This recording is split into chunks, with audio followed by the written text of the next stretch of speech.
नमस्कार। न्यूज 24 के मंथन कार्यक्रम में एक बार फिर से आपका स्वागत है। लखनऊ से लाइव हूं मैं आपके साथ, मानक गुप्ता। आपको पता ही है आज हमारा मंथन उत्तर प्रदेश चल रहा है और उसकी वजह यह है कि अब उत्तर प्रदेश का चुनाव सिर पर आ गया है, इसीलिए हमने ये मंच सजाया है और हर पार्टी के बड़े दिग्गज नेता इसी मंच पर आकर अपना अपना पक्ष रख रहे हैं।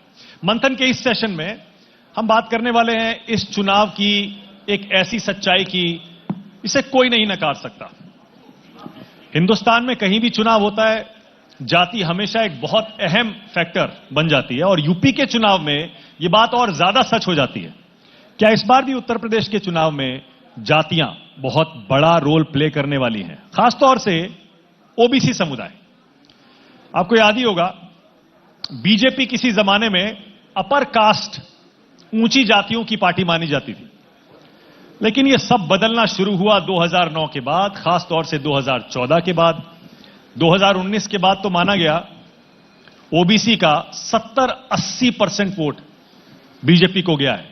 बल्कि कुछ लोग तो यहां तक कहते हैं और आंकड़े उसकी गवाही भी देते हैं कि बीजेपी जो केंद्र में और यूपी में सत्ता में आई वो सिर्फ ओबीसी की वजह से आई, क्योंकि देश में 40-50% आबादी ओबीसी की है। क्या इस बार भी जिसका ओबीसी उसकी सरकार, बाकी जातियां किस तरफ जाएंगी? मंथन के इस सेशन में इसी पर चर्चा होगी। एक एक करके अपने पैनलिस्ट से आपका परिचय करा दूं। तालियों से स्वागत करिए एसपीएस बघेल का, मेरी दाईं तरफ बैठे हैं। केंद्रीय कानून राज्य मंत्री हैं, आगरा से सांसद हैं। बाईं तरफ बैठे हैं प्रमोद तिवारी, 9 बार के विधायक हैं, गिनीज बुक में नाम तक आ चुका है प्रमोद जी का, राज्यसभा सदस्य भी रहे हैं। मेरे बाईं तरफ बैठे हैं राजपाल कश्यप, समाजवादी पार्टी के एमएलसी हैं और पिछड़ा वर्ग प्रकोष्ठ के प्रदेश अध्यक्ष और धर्मवीर चौधरी हैं जो कि बीएसपी के प्रवक्ता हैं और एक भाईचारा कमेटी है जिसके ये संयोजक सदस्य भी हैं। सभी का जोरदार तालियां बजाइए, पता लगना चाहिए कि चारों पार्टियों के यहां नेता बैठे हुए हैं। बघेल साहब, मैं आप ही से शुरू करूंगा क्योंकि आपको हाल में केंद्र की मोदी सरकार में जो जिम्मेदारी दी गई, आपको बहुत बड़ा पद दे दिया गया। मुझे नहीं पता कि आप उस पद की उम्मीद कर रहे थे या नहीं कर रहे थे। आपकी मुस्कुराहट सब कुछ कह रही है, इसका मतलब आप भी हैरान हुए थे जब आपको इतना बड़ा मंत्रालय, कानून मंत्रालय, न्याय मंत्रालय और उसमें राज्य मंत्री बना दिया गया। कुछ लोग कहते हैं कि आप ओबीसी हैं, इसीलिए आपको यह मंत्रालय दिया गया। माइक ले लीजिए। मैं संगठन का और प्रधानमंत्री जी का आभार प्रकट करना चाहूंगा कि जिस विभाग की शुरुआत बाबा साहब भीमराव अंबेडकर जी हमारे पहले कानून मंत्री थे, बीच में बहुत विद्वान लोग रहे, लेकिन जब से मैंने राजनीति शुरू की है, आदरणीय शशि भूषण जी, जेठमलानी साहब, कपिल सिब्बल साहब, जेटली साहब, रविशंकर जी, आचार्य भारद्वाज साहब, तो उन्हीं का एक छोटा उत्तराधिकारी अगर मुझे समझा गया है तो मैं आभार प्रकट करना चाहूंगा। किस वर्ग से आता हूं उससे ताल्लुक इसका नहीं है। संयोग है कि मैंने एमएससी की है, एलएलबी की है, पीएचडी की है, एक विषय में एमए और किया है, और दूसरा 4 बार लोकसभा, 1 बार राज्यसभा, 1 बार विधानसभा, अभी राज्य में योगी जी की सरकार में मंत्री था। तो ये 6वां कार्यकाल है, तीनों सदन हो गए हैं। शायद ये भी देखा गया हो शायद ये भी देखा गया हो। इतनी ईमानदारी के लिए आपकी दाद देनी पड़ेगी मुझे। लेकिन आप धन्यवाद जो कह रहे हैं कि आपको इतना बड़ा पद दिया गया, धन्यवाद आप इसलिए कह रहे हैं कि आपको बना दिया गया, या धन्यवाद आप इसलिए कह रहे हैं कि एक ओबीसी वर्ग के नेता को बना दिया गया? सबका साथ, सबका विकास, सबका विश्वास, सबका प्रयास।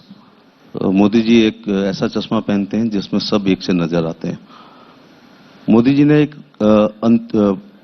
भारतीय जनता पार्टी जनसंघ से यहां तक आई है। मूल सिद्धांत अंत्योदय है। अंत्योदय की छोटी सी परिभाषा यह समझ में आती है कि अंतिम व्यक्ति के चेहरे पे मुस्कुराहट, लेकिन मोदी जी ने उस मुस्कुराहट को खिलखिलाहट में बदलने की कोशिश की। 12 का बीमा देके, 330 का बीमा देके, किसान सम्मान निधि देके, करोड़ों आवास देके, करोड़ों लोगों का शौचालय दे करके, 5 लाख का आयुष्मान करके, लेकिन एक नई अंत्योदय की परिभाषा उन्होंने की है मंत्रिमंडल के विस्तार में कि अंतिम पायदान पर खड़ी हुई कुछ जातियां जो 70 साल में मंत्रिमंडल में शामिल नहीं हुई थी, उनको भी मंत्री बनाकर राजनीतिक अंत्योदय किया है और उनको भी सीधे शास्त्री भवन, रक्षा भवन, north block, south block, rail भवन दिखाने का काम किया है। तो ये राजनीतिक अंत्योदय भी है। इस बार ओबीसी आपके साथ क्यों खड़ा होगा यूपी के चुनाव में? बड़ा बुनियादी सा सवाल है। हाँ, अच्छा सवाल है। हाँ। वो इसलिए खड़ा होगा कि वो एहसान मानता है और अपमान भी याद रखता है। और ओबीसी जहां जाता है सरकार उसकी बहुमत की बनती है। उसके उदाहरण है 2000 उत्तर प्रदेश के 5 चुनाव अगर हम देख लें, 2007, 2012, 2014, 2017, 2019। 7 में बहन जी ने जो पूर्ण बहुमत की सरकार बनाई थी तो पिछड़े वर्ग का सहयोग था।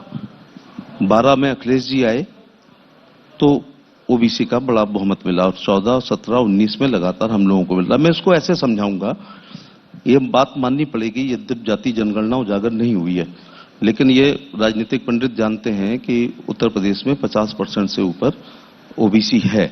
तो मैं एक विश्वविद्यालय में, आगरा कॉलेज में एसोसिएट प्रोफेसर हूं। अगर 10 क्वेश्चन करने को विश्वविद्यालय में आए और 5 क्वेश्चन आपकी कोई सहायता ना करें तो आप पास तो हो सकते हो मुश्किल में, लेकिन आप टॉपर नहीं हो सकते।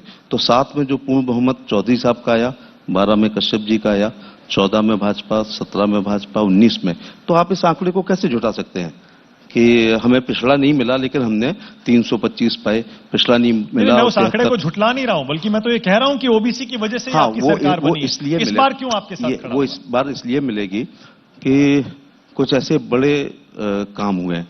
जैसे ओबीसी का एक कमीशन हुआ करता था जो दंतहीन शक्तिहीन हुआ करता था। शेड्यूल कास्ट का कमीशन बहुत पावरफुल होता था, तो इस कमीशन को संवैधानिक दर्जा देकर के एक बार मैंने पूछा कि जरा एससी कमीशन के चेयरमैन का नाम बताओ, तो सारे बच्चों ने कह दिया पीएल पूनिया। फिर मैंने कहा ओबीसी का चेयरमैन बताओ, तो एक भी बच्चा नहीं बता पाया। और ये ओबीसी के बच्चों से पूछा क्यों है, वो जज साहब थे लेकिन, और पुनिया साहब आईएएस थे, चूंकि वो पावरफुल नहीं था कमीशन, वो दंतहीन शक्तिहीन था, उसको संवैधानिक दर्जा मोदी जी ने दिया है। इसलिए अब वो भी सम्मन कर सकता है, बैकवर्ड एट्रोसिटीज पर वो DIG, IG, DG, chief secretary को बुला सकता है, वो फाइनल रिपोर्ट लगने पर कह सकता है, वो और भी रिकमेंडेशन कर सकता है, वेलफेयर की भी कर सकता है। एक ये काम हुआ। एक जो है क्रीमी लेयर जो थी 6 लाख से बढ़ा करके 8 लाख की, क्योंकि जो बच्चे, जो गार्जियन अच्छे स्कूलों में पढ़ा रहे हैं, पीटर्सबर्ग, टेक्सॉल, जॉर्ज उनका या डीपीएस या सिंधिया, शेरवुड और मेयो में, वो क्रीमी लेयर में आ जाते थे। और जो चुंगी के स्कूलों में पढ़ते हैं वो नहीं आते हैं, इसलिए सिलेक्शन नहीं होता, तो उसको 6 लाख से बढ़ाकर 8 लाख करने का काम किया है। तीसरा एक बड़ा काम हुआ कि स्टैंडिंग कमेटी एससी की थी, एसटी की थी, माइनॉरिटी की थी, लेकिन स्टैंडिंग कमेटी ओबीसी की नहीं थी। तो और आप जानते हैं कि स्टैंडिंग कमेटी बहुत पावरफुल होती हैं, वो मिनी पार्लियामेंट होती हैं, कई विवादित और महत्वपूर्ण विषय रेफर किए जाते हैं, तो स्टैंडिंग कमेटी ओबीसी की बनाई। और जो बड़ा काम अभी आप देख ही रहे होंगे कि सेंट्रल स्कूल्स में 18% बैकवर्ड के बच्चों को पोस्ट ग्रेजुएशन में और डेंटल में और उसमें यूजी में जो रिजर्वेशन दिया है, तो अब आप 5 साल बाद जब निकलेंगे ना, तो doctor Yadav, doctor Sachan, doctor Gangwar, doctor Kushwaha, doctor Saini, doctor Maurya, doctor Prajapati, doctor Verma है, डॉक्टर कठेरे, डॉक्टर दर्जी, डॉक्टर भुर्जी, राठौर, तमोली, चौरसिया, ये मिलेंगे आपको। आप प्रमोद जी पर तंज कस रहे हैं। प्रमोद जी देखा, ये आपकी पिछली सरकारों, केंद्र सरकारों पर और राज्य सरकारों पर भी तंज कस रहे हैं। दूसरा अभी आपने हमेशा दलितों का वोट लिया, ओबीसी को आपने नजरअंदाज किया। एक बात कहकर सही हक ये दिला रहे हैं। एक बात कहकर समाप्त कर रहा हूं कि जो ये अभी भी संविधान में संशोधन करके राज्यों को ये अधिकार दे दिया गया है कि शैक्षिक और सामाजिक रूप से आप जिनको पिछड़ा समझते हैं उनको बैकवर्ड की सूची में शामिल कर सकते हैं, तो ये एक बहुत बड़ा काम हुआ। दूसरा 27 मंत्री बने, तो आप बैकवर्ड की तो यहां बात कर रहे हैं, 11 महिला मंत्री बनी है। जब दूसरी सरकारों में महिला बनती थी तो हम पहले से तय कर लेते थे कि इसको पुष्टाहार, पंजीरी, बाल विकास ये मिलेगा। तो अब वो रेल में है, वो विदेश में है, वो एमएसएमई की है, वो हेल्थ मिनिस्टर हैं। ओके, ये भी। प्रमोद जी बोलिए। मैं बधाई दूंगा बघेल जी को, मंत्री बन के शायद पहली बार कम से कम लखनऊ किसी का। लखनऊ पहली बार आया। ठीक है, तो उनको जो बोल रहे हैं उनको वही बोलना चाहिए। ठीक बोल रहे हैं आप। पर मुझे दो बातें कहनी है कि जो मंत्री बनाए गए हैं, ये इसका तो एजेंडा साफ, क्योंकि किसान के मुद्दे पर, महंगाई के मुद्दे पर जब लोकसभा नहीं चल पाई तो परंपरा है जब मंत्रिपरिषद का विकास होता है, बढ़ाया जाता है, तो प्रधानमंत्री या मुख्यमंत्री जो भी स्थिति रहे वहां मंत्रियों का परिचय कराया जाता है। तो हमारे आदरणीय प्रधानमंत्री जी ने ये नहीं कहा कि मैं बड़ा नुकसान हो गया, हम मंत्रियों का परिचय नहीं करा पाए। उन्होंने वहीं से एजेंडा फिक्स किया कि हम बैकवर्ड मंत्री बहुत थे इसलिए हम परिचय नहीं करा पाए। ये गलत किया विपक्ष ने, याद होगा आपको मेरे ख्याल से। पर मैं एक चीज कहना चाहता हूं, प्रतिशत पे ना जाएं बघेल जी, वरना नुकसान होगा। और हमारे पास तो ले दे के 3 मुख्यमंत्री बचे हैं। राजस्थान के मुख्यमंत्री बैकवर्ड, छत्तीसगढ़ के मुख्यमंत्री बैकवर्ड, और पंजाब में शेड्यूल कास्ट। कल ही परसों की बात है। तो ये कांग्रेस पार्टी जो सबको लेकर चलती है, क्योंकि हमारे लिए देश प्यारा है, पार्टी नंबर 2 पे होती है, हम पूरे देश को लेकर चलते हैं। तो ये बात तो अपनी जगह है। कोशिश यही है कि मुद्दा बदला जाए। पर इस बार का जो चुनाव होगा, जो मंथन आप कर रहे हैं, मेरे नजरिए में चुनाव होगा जो कोरोना में गंगा में बहती हुई हजारों लाशें मिली हैं, उस मुद्दे पर चुनाव होगा, जो कोरोना की बदइंतजामी। मैं उत्तर प्रदेश का जिक्र कर रहा हूं। जाति की लाइनें मिट जाएंगी, आप ये कह रहे हैं? मैं कोशिश तो यही कर रहा हूं। दूसरा, जब 104 रुपए वाला पेट्रोल भराया जाता है तो वो बैकवर्ड, शेड्यूल कास्ट और सबका रेट अलग अलग नहीं होता। वो हर नौजवान, हर आदमी महंगा पेट्रोल भरा रहा है महंगाई पर। तीसरा, जो न पहले कभी था, बघेल जी और हम दोनों बहुत दोस्त रहे हैं, कई सरकारें इन्होंने देखी हैं, कई सरकारों में हम लोग साथ रहे हैं। मैं सिर्फ एक चीज कहना चाहता हूं, पहली बार उत्तर प्रदेश के इतिहास में अगर कुछ हुआ है तो चले जाइए देहात में। मैं तो देहात, मेरा निर्वाचन क्षेत्र है, बड़ा हिस्सा। बहुत से खेतों में लोगों ने जुताई बुआई इसलिए नहीं की है कि भाजपा राज में अन्ना जानवर, छुट्टा जानवर, वो छुट्टा जानवर को ये नहीं समझाया जाता कि ये बैकवर्ड का खेत है मत चढ़ना, ये शेड्यूल कास्ट का है मत चढ़ना, ये उनका है मत चढ़ना। तो आज सबसे बड़ी समस्या अगर देहात में कोई है तो छुट्टा जानवर की है, जिससे फसलों को रात रात भर किसान रखा रहा है। और जो वहां बैठे हैं ना दिल्ली बॉर्डर पे किसान, उसमें जाके देख लेना, ज्यादातर बैकवर्ड बैठे हुए हैं, बैकवर्ड लोग हैं, क्योंकि वही पैदा करते हैं अन्नदाता के रूप में, तब देश खाता है। तो वहां तो नहीं चल रहा है। रिजर्वेशन मंत्रिपरिषद में कर देने से नहीं काम चलेगा। काम चलेगा जब उत्तर प्रदेश की जनता को सीधा लाभ मिलेगा। अब और बता दूं मैं आपको, 1 मिनट 2 मिनट जल्दी मत करिएगा। ये जो शौचालय बन रहे हैं ना, इसमें जो रिश्वत का रेट है उसमें भी बैकवर्ड शेड्यूल कास्ट का कोई क्राइटेरिया नहीं, बराबर है सबका मामला। कितनी शौचालय में कितनी रिश्वत चल रही है? आप, क्योंकि आप कह रहे हैं आप देहात से आते हैं। हाँ, लोग जो मुझे आरोप क्या है? जो लोग मुझे आके बताते हैं, आवास में 50,000 के आसपास डीबीटी है, आवास डीबीटी है, सीधे खाते में जाते हैं। सीधे खाते में जाने से रिश्वत नहीं बचती है। सीधे खाते में जाने पे जाते ही तब है जब पहले जमा हो जाता है। तो वो सब बेकार की बातें हैं। मेरी जानकारी में जो है वो ये है, आपने जो रेट पूछा मैंने बता दिया, 10,000 के आसपास, 50,000 के आसपास। तो ना भ्रष्टाचार बंद हुआ है, ना उसमें ही क्राइटेरिया लगा दें कि बैकवर्ड का नहीं लिया जाएगा, शेड्यूल कास्ट का नहीं लिया जाएगा, या किसानों में जो न्यूनतम समर्थन मूल्य कम से कम उनको तो दिया जाएगा। तो वो ठीक है, हर पार्टी का अपना आगणन है, करें, उसमें कोई दो राय नहीं है। लेकिन अगर कुपोषण में उत्तर प्रदेश में और किसी चीज में टॉप नहीं किया है उत्तर प्रदेश ने पिछले 4 साल में। कुपोषण में उत्तर प्रदेश बिहार ने टॉप किया है। महिलाओं के खिलाफ अपराध में टॉप किया है उत्तर प्रदेश। इस मुद्दे पे चुनाव होगा। और सुन लीजिए बस एक मिनट। हाँ। एक चीज जान लीजिए, जो बलात्कार का शिकार हुई हैं, मैं नहीं आना चाहता, पर आप जाके देखिएगा शेड्यूल कास्ट बैकवर्ड की महिलाएं ज्यादा शिकार हुई हैं, ज्यादा पीड़ित हुई हैं। आप आंकड़े उठा के देख लें। तो चुनाव उस मुद्दे पे नहीं होगा कि कौन मंत्री किस वर्ग का बना है। चुनाव होगा महंगाई पर, छुट्टा जानवर पर, चुनाव होगा कोरोना में बदइंतजामी पर।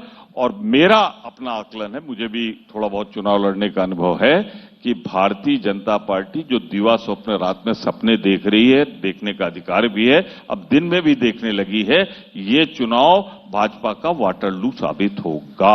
ओके प्रमोद जी, मैंने आपको बिल्कुल अनइंटरप्टेड टाइम दिया।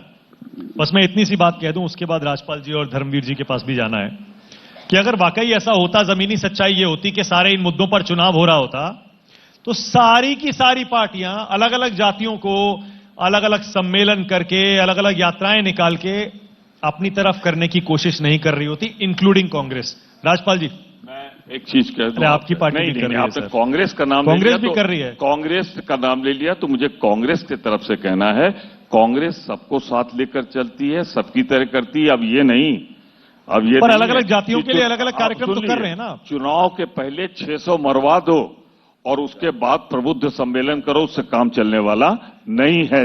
वो याद है, मकान गिरवाने वालों की सूची देख लो, किसके मकान गिराए जा रहे हैं, वो सब लोगों को आप याद बता दीजिए सर, किसके मकान गिराए जा रहे हैं? गिनिए। ये तो कह रहे हैं डॉन माफिया के गिरा रहे हैं। गिनिए ना, इनकी नजर में डॉन माफिया तो सिर्फ अल्पसंख्यक में, ब्राह्मण में, बैकवर्ड में और शेड्यूल कास्ट में, और कहीं डॉन माफिया नहीं है। बस एक लगा लो, वो काम खत्म, झंडा बदल लो। एक सेकंड आपको दूंगा मौका, मुझे पता है, क्योंकि आप तीनों का अटैक बीजेपी पर ही होगा।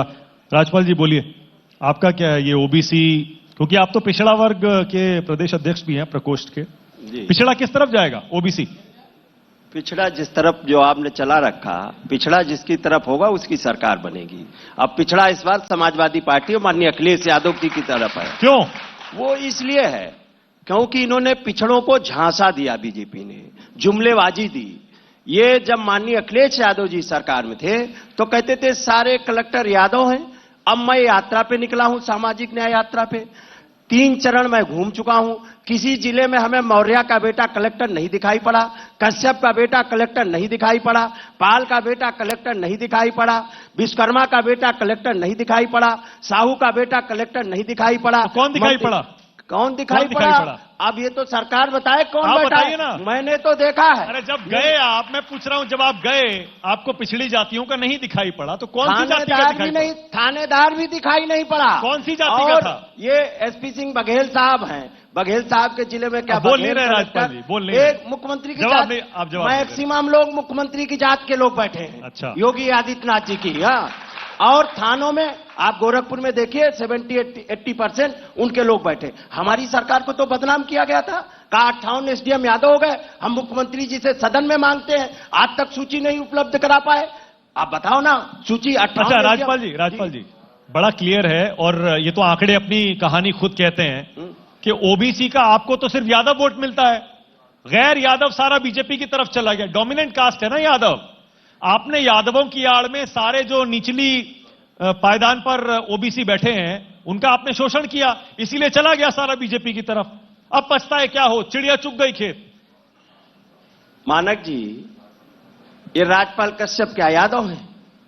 ये बताइए। हाँ। ये राजपाल कश्यप यादव हैं। हाँ। जिनको लखनऊ यूनिवर्सिटी से अध्यक्ष बनाने से लेकर आज मंत्री भी बनाया, एमएलसी भी बनाया, पिछड़ा वर्ग का अध्यक्ष भी बनाया। क्या तो इनको भी तो मंत्री बनाया है बीजेपी ने, लेकिन केंद्र में वो भी नहीं। शुरुआत अगर पिछड़ों को उत्तर प्रदेश में पहचान देने का काम किया तो वो माननीय मुलायम सिंह और अखिलेश यादव जी हैं। आप अगर उनकी भी शुरुआत आप देखेंगे, उनके भी पीछे जाएंगे, तो अगर बैकवर्डों को पहचान दी तो आज बीजेपी तो हायर कर रही है। हायर कर रही है। बीजेपी के पास बैकवर्ड नहीं है, हायर कर रही है, दूसरे दलों से हायर कर रही है। आप बताओ, बघेल साहब के मंत्री बना दिया तो बघेल साहब को बीच में हटा क्यों दिया था? बताए ना, हटा क्यों दिया था? और बीच में नहीं, कहां से आप हटा जब दिया था? सांसद बन गए तो क्यों नहीं मंत्री तक तुरंत बनाया? आप नहीं मैं नहीं हटाया गया। नहीं, मैं पहली बार आप बना हूं। उत्तर प्रदेश में मंत्री थे, वो प्रमोशन उसके बाद है। में सांसद चुने वो गए। प्रमोशन है। हाँ नहीं, प्रमोशन नहीं, उसके बाद में अभी कई मंत्री बनाए गए। अरे मंत्री बनाए गए, उनको हटाया गया था, फिर मंत्री बनाया एक चीज गया। और बताइए। ये चुनाव आ रहा, अच्छा, बैकवर्डों से ये सरकार घबरा गई है सामाजिक न्याय यात्रा से समाजवादी पार्टी की तरफ, जो पिछड़े लामबंद हो रहे, उससे घबराई हुई सरकार अब मंत्री बना रही है। लेकिन राजपाल जी, राजपाल जी, कोई अरे राजपाल जी मंत्री के ढांचे में नहीं सुनिए, आने अच्छा वाला सुनिए है। तो सही, जी। आप ये फूलन देवी की मूर्तियां लगाते क्यों घूम रहे हैं? उससे क्या होने वाला है? देखिए, ये बताइए, भारत की पार्लियामेंट की सांसद रही, आज हमारी बहन बेटियों के साथ में अन्याय अत्याचार होता। हाथरस में क्या हुआ था, वाल्मीकि समाज की बेटी के साथ में क्या हुआ था? अच्छा, कितनी मूर्तियां लगा दी आपने? मूर्ति लगने कहां दे रही?